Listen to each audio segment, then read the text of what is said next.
don't know who needs to hear this, but listen, your girlfriend friends is not your friends. They kick it with the side nigga too, fool. Say, bro, let me tell you something. Your girlfriend friend is not your friend. That's a fact. They really not. They gonna look out for her, especially if she know your girl doing all kind of slimy shit to you. Man, guess what? No, you got the perfect woman. She loves you to death. All she does is ever talk about you. The more they big you up, just know that whole line. Just know she lying, bro. And don't take it, bro. At the end of the day, I'm not gonna take it. I'm somebody's child. I'm going for it. But not only are they not your friends, oftentimes they ain't even your girlfriend. I'm gonna keep it real with y'all. Watch this next one. Oh my God, when you got a friend like this one. Whoo! So long story short, I was a runaway bride, essentially. You left him at the altar? Yeah. Well, my friend Carrie, she was like a permanent third wheel. Like she would always hang out with us. She was like our plus one when we went to events. Okay. And so like the night before my wedding, she like sat me down. She's like, I can't let you walk down the aisle. And I was like, why? And she was like, he's been cheating on you. And I was like, what? Why now? And I started crying, and it was like this whole thing. And I was like, how could this happen? Like, why didn't you tell me before? So I called my mom, and she was like, you got to get out of there. Like, she got me a plane ticket right away, and I left him there. So the next morning, everybody's getting everything ready for the wedding, and Aubrey is nowhere to be seen. So, and this was all in the Tampa area. Yeah. Yeah. Wow. And now you're here in Charlotte. And how long has it been, by the way, since all this happened? 12 years. Wow. Okay. So you want to shoot your shot with the man that you left at the altar? Well, it turns out Carrie actually wanted to be with Patrick. I saw that coming. Wait, so she lied to you? Yeah. About that? Yeah. Yep. What kind of drama are you living in? This is insane. Say, y'all, those of y'all that been following my channel for some time, bro, y'all know I've been told y'all how a lot of women operate, bro. A woman has no problem with sliming another woman out for a man that she deems as high value, or she finds him really attractive, or she just want that nigga. It is what it is, man. I done told y'all that before, man. High profile women do it. Low level women do it. The secretary at the job will definitely try to take the guy who owns the damn building or the job, the CEO. She will try to take him from his wife. It happens all of the time. See, them type of women, they come a dime a dozen. Man, I'm telling you, bro, these women go after a certain type of guy. And there's not many of them, right? Even if they not going off of these monetary things, like he got to have a lot of money, he got to be this, that, and the third. It's not a lot of good dudes out there that's willing to put up with them. That's a high value man. Any dude that's willing to put up with them is high value damn near, bro. And guess what? They gonna go after him. I'm telling you, the game gets real, real dirty. But now she try to spin the block. She try to spin the bend, man. Nah, dude in a loving, happy relationship at this point with that girl. Damn, bro, the way she orchestrated that, man. Ooh, man. The game cold. The game is really cold. A life without children is vapious, and it's inane, and it's pointless. And you may sit here and think that your career matters, but the truth is that when you're 52 and you're past it with no grandchildren in a house by yourself, and all your friends have grandchildren in this beautiful life, and you're sitting there by yourself, do you think the fact that you can afford a few extra Gucci bags is going to genuinely make you feel happy? I was at my grandmother's 93rd birthday. I stood there and I looked at my 93-year-old grandmother, and there was a room, a whole room full with maybe 70 people that came from that one woman. Isn't that remarkable? Yeah. That nobody cared about her career. Nobody asked what job she did. Nobody asked how many times she went to the club. Nobody asked if she had time to go to festivals. No, you had 70 sentient beings, including myself, full of life from one woman who dedicated herself to being a mother and a good wife. That is beautiful. Say, bro, let me tell y'all some real shit, bro. The amount of women who actually find joy in working, doing laborious jobs is slim to none. Most men don't even enjoy working. They would much rather be at the crib playing Call of Duty, playing 2K, playing Madden, anything other than working. And then y'all decide to go up there and put a job before a man, your child, your family. It's crazy. It's really, really stupid if you ask me, because let's talk about this. When y'all hit a certain age, like age 40, y'all don't keep going up. Y'all start to come down. Y'all are losing steam. Meanwhile, the man that you competing against, he's cranking up. He's starting to really catch a stride. And he going up because we start to enter in our prime earning years. It's an inverse relationship. We start to come up and y'all start to come down. It's really that simple. And you telling me that you would rather sit up there and lose to a man competition-wise on the job force as opposed to raising a family and having a kid and all of that kind of stuff of your own. And don't let me start talking about this. Women get jealous of other women who got that, and they won't speak on it. They going to tell a therapist this. They taking antidepressants because they realize that, damn, I wasted my youth chasing this career for a company who doesn't even value me and will replace me if I died or got sick. Bro, they will have somebody in your position before your body even goes in the ground, bro. And they putting that over starting a family. I don't know about y'all. If I was a woman, I would choose to have a family over a damn job. Straight up. Working is for the birds. Nigga don't want work. And y'all fought to work. That's crazy. I never understood that. I read a quote where they said, when you go through a divorce, when your kids are younger, they idolize their dad. Then when the divorce happens, they demonize them. I know, and I think deep down my kids know. They know I was there when they was growing up. They know no matter what was going on in my life, they came first. And it's weird how everything was fine until the divorce happened. And then I became a deadbeat. Then it was I abandoned everybody. And I was like, that is not what happened. I never put my career before them. It was equal. You know what I mean? My management, when we went over my schedule, when's their kids' birthdays? What events do they got to be in? Like if there was a recital, a basketball game, things like that, I was like, okay, I got to get back. I got to make it. Like we would literally, okay, what day is Austin's birthday? What day is Kennedy's birthday? Emilio's birthday? Like, okay, so you can't work that day. Or I got to be close enough that I can get back for their birthday. And we had a reality show, you know what I mean? That everybody got paid on. I was making my kids money when they were under 18. You know what I mean?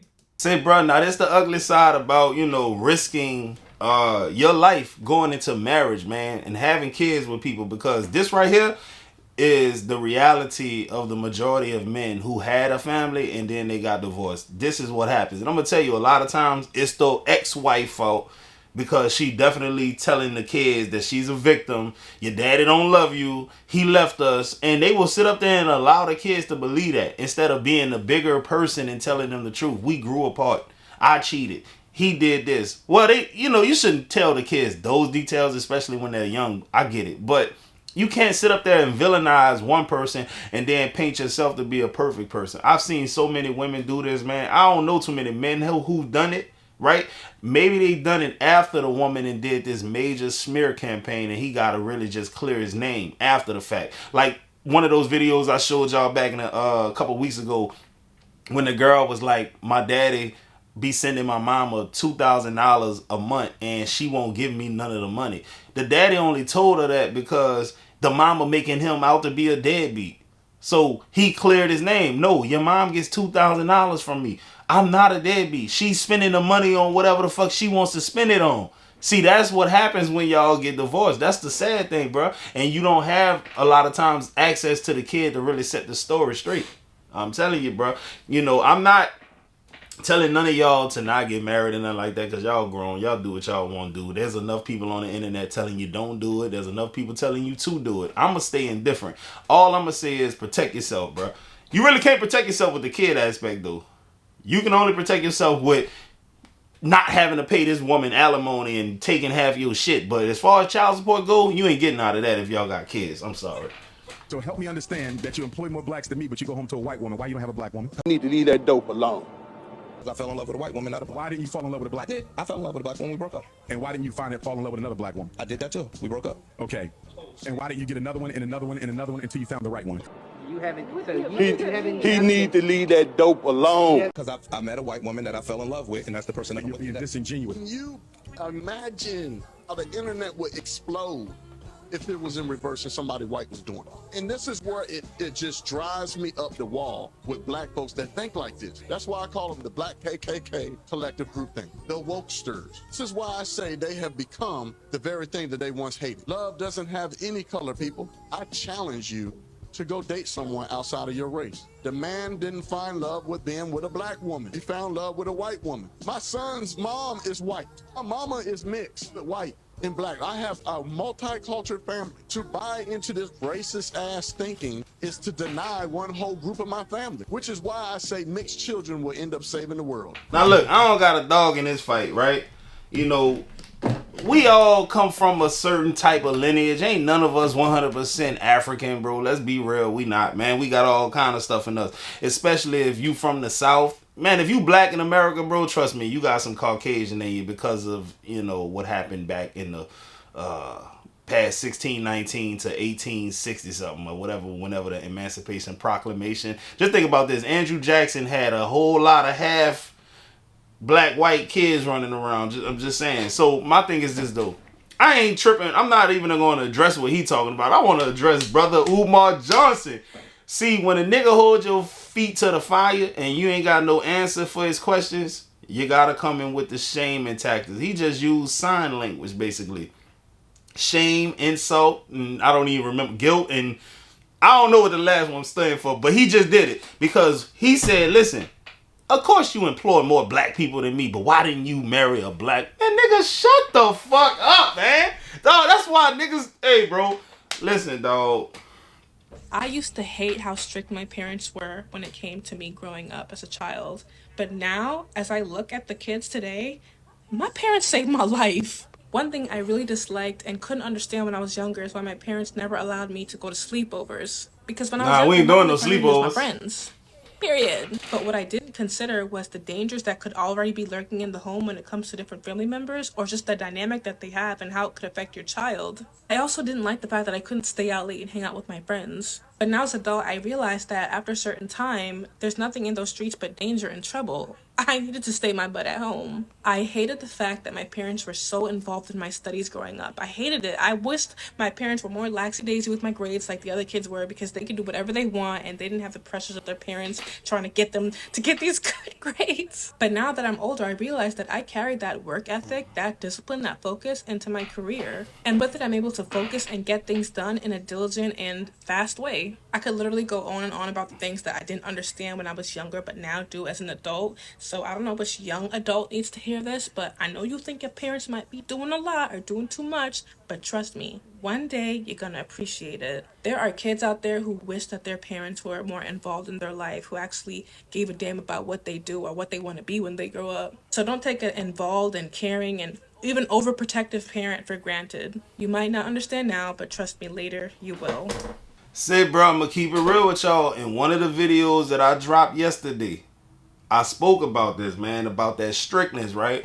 My mom and my dad, they got split up around the age when I was 13 or 14 years old, bro.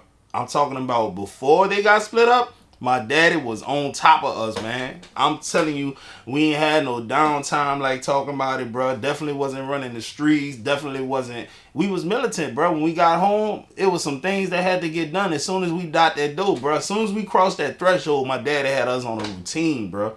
We had a morning routine, an after school routine, and a night routine, and a weekend routine, bro. You get what I'm saying? Many of my habits that I have today is from that.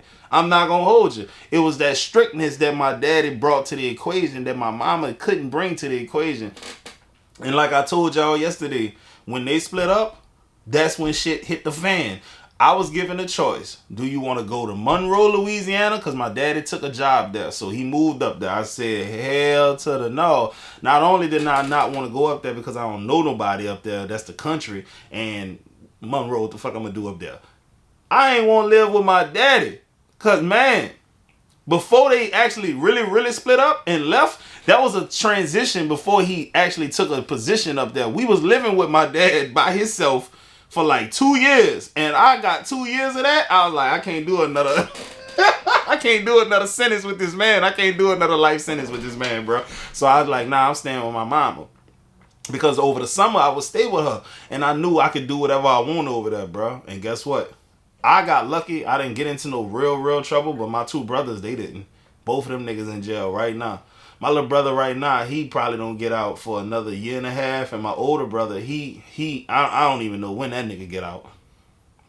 But we was all pretty much, now don't get it twisted, we was boys. We was fighting and shit at school, and you know, we was doing mischievous things like the normal boys would do, but it was nothing too crazy until my mama had 100% custody of us. And I ain't blaming my mama, she just don't know. She didn't know. My mama ain't really had no daddy, so what the fuck she know? Mama, I love you. You know what I'm saying? And I can only imagine the conversations behind the scene that my dad and my mama was having. Like, man, baby, you need to send these boys up here to me. They don't want to go up there by you. I didn't. Fuck all that. Shit. You can keep it. I don't even want it. You ain't even making my food with love. I'm somebody's child.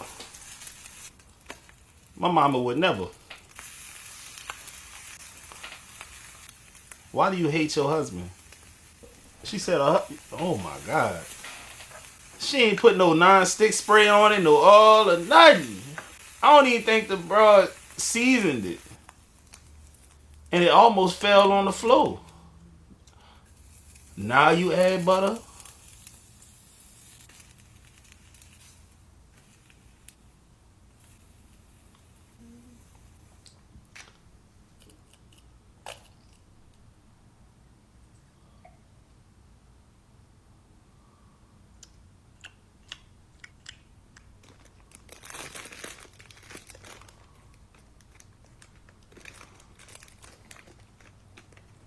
First of all, I'm somebody's child, but you ain't finna. Hey, bro, listen. If you the husband of this woman, this is what I want you to do. I want you to go to the nearest Amazon warehouse, put in a job application, and have fun. That's all I'm gonna tell you, bro. Go over there and do your thing, because with a wife like this, man, you earned it. If you paying bills in a household like that, and this how she coming when it comes to your nutrition, you deserve to get you some side. Straight up, man, you earned it, bro. That's your birthright at this point. Cause why is she playing with you like this, bro? Dog. I don't know if this her gimmick or if this how she really coming. Cause dog, why would you? Oh, I ain't got nothing else to say, bro. Listen, I'm just playing. I don't condone cheating, but if you gonna do your thing, I ain't gonna be mad at you, my boy. Yes, sir. Most kids, they think that their parents are gonna last forever, for the rest of their childhood. But when I was 5 years old, my mom almost died. I had to save my mom's life at the age of 5 years old because I knew that something was wrong with her. So I told my grandma to take her to the hospital. Like, they said that if she wasn't there 1 minute later, she would have died. So, and for a month, I didn't see my mom because she was in ICU. Those were the worst 30 days of my life. But that's so hard. But I had a long talk to God, and I told him, if you can bring my mom back, I will be the greatest son that I could ever be. So make me cry. Man, who cutting onions up in here, bro? God, dog, man. Whoo, hey, bro, that's a strong brother right there, bro. Little man got a bright future. He got a bright future, bro. I love that. That man got a bright future, dog. He's so articulate. He's stoic, bro. He's composed, bro. I love everything about this little man, bro. He really remind me of my auntie's son, Soldier. They got the same shaped head, little water jug head, nigga, man. But I love it for him, though, bro. This dude right here is a future leader. He's definitely intelligent, you know what I'm saying? Very, very, very good character, bro. He has morals, man. He's wise beyond his years, man. This was today's segment of Positive Vibes right here, bro. I love to showcase our beacons of light. You get what I'm saying? Because they show nothing but the little TikTok babies now. You know how your boy Robin Harris, that was his name? Test tube baby. My new thing is TikTok baby. I'm telling you, they gonna be worse than these goddamn Katrina babies. They worse than the crack era babies. They worse than all of them babies. These TikTok babies that's gonna be coming. Y'all thought the Kia boys was a fool. Oh, goddamn it. Lord have mercy. I'm not ready for these TikTok babies. I'm somebody's child. I shouldn't have to. I'm moving to the country. I'm getting away from everybody, bro. I'm going to give me about 200 acres of land somewhere in rural Mississippi, and I'm never coming back. You dig? Give me some internet, a cell phone, a fishing pole, a rifle, ammunition, I'ma live off the land, goddammit. Hope y'all enjoyed this video. Y'all be cool.